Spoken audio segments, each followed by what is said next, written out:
So what I'm going to do is I'm going to start playing the video right now, and we'll talk about it as it plays. Just riff on it a little bit as it plays. So here we go.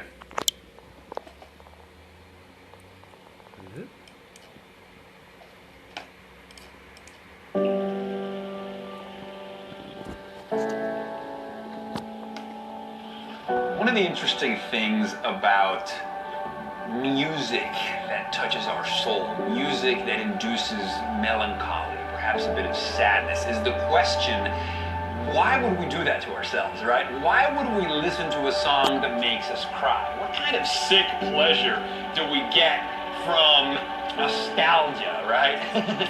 So yes, I love that. So nostalgia, what kind of sick pleasure do we get from that? I personally went through some stuff recently and really got clear on, you know, what music I needed to listen to, and that I needed to go on a process of actually sitting through the pain that was there. So yeah, the song "Burn for You," I had that on repeat for 24 hours, and was basically just let it heal the heck out of my soul. You know, so I just want to ask, you know, what kind of songs have really impacted you, so that we can try them all on. There's basically a reference that he'll make in a moment. I'll just let it keep playing, and we'll see that reference. So here we go. And there was an interesting article in Brain Pickings that says that this is part of the purpose of beautiful music, that music makes room for our pain. And by actually making room for our pain, acts as a cathartic experience that allows us to release pent-up emotions that otherwise would drive us into a neurotic spiral into hell. In other words, music is therapeutic. Melancholic music, beautiful music that makes you cry, is piercing you in a certain way and making room for your pain. Why? Because we're all full of pain. That's the thing that we tend to forget. Most of us are just generally very good at playing it, replacing the grim reality of our condition. But most of us, we've picked up so much pain along the way. We're all suffering from a kind of psychological PTSD. It's called being alive, you know. It's called falling in love and having your heart broken. It's called failing in life and getting back up again. But those failings, So there we go, there's a bit more of it. And yeah, this whole idea of carrying pain. We all do carry so much pain that we don't even necessarily want to realize consciously is there. We're not really aware of it being there. You know, I didn't realize how much, you know, I had pain stacked up from previous loves and relationships and these other things that in my life, until my heart was actually disintegrated, until it went through that process of just getting utterly obliterated in a moment, from being completely amazing one day to completely not the next. You know, the walls that I'd built up within my subconscious to not be aware of this pain that was building up in time. It was just stacking away, and I was becoming, you know, disgruntled and frustrated and annoyed. And, you know, those things really did show up in my connection. They showed up in my relationship because I started getting angry. I started having, you know, just not uncontrollable anger, but it was just kind of like you know, a frustration that would keep showing up as disdain and as contempt, or, you know, more subtler emotions. So these songs that we have, and, you know, feel free to comment on the ones that really made a difference for you, but they will melt the walls for you too.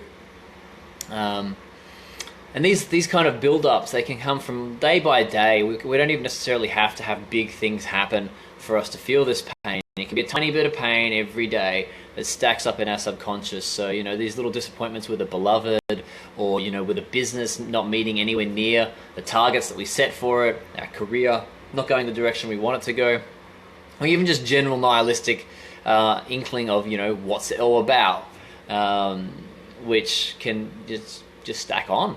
And by the way, that's a reference from the movie Elphie, so it's definitely worth checking out for reasons other than my name, I promise.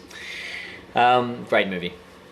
So if we don't deal with that pain, you know, it will turn to anger and rage, as I said before, and not a pretty thing. Or, you know, it can turn into deep victimhood as well from not dealing with this pain through a cathartic experience like music. So I'll just finish off the rest of the video. At us. And so we carry this pain, and we need outlets for our pain. And some of us become artists, and some of us become painters, and some of us become lyricists. physicists, and some of us build companies that change the world and plant the flag on the surface of the moon. But for others of us, sometimes what it takes is a beautiful song that lets us cry, that lets us make room for our pain so that we may dissipate it and move on. Beautiful. Beautiful.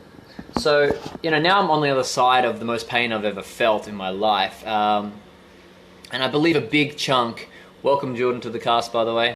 How you doing, man? A big chunk of the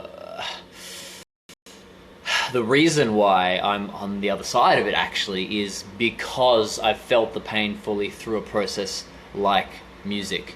I fully use that outlet called melancholic music.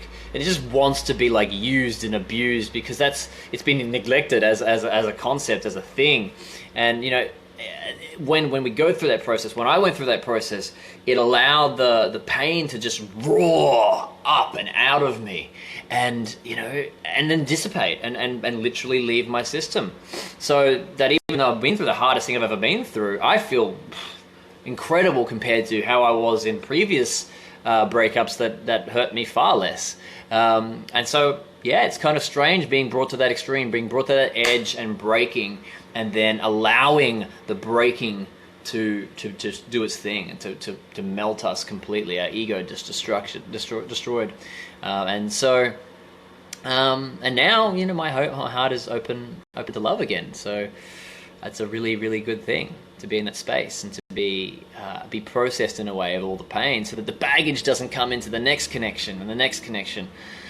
So one of the songs that made a difference for me recently was called "Took a Pill in Ibiza," and there's a line in it that actually says, "All I know are sad songs." It's actually one of the things that happens in the chorus.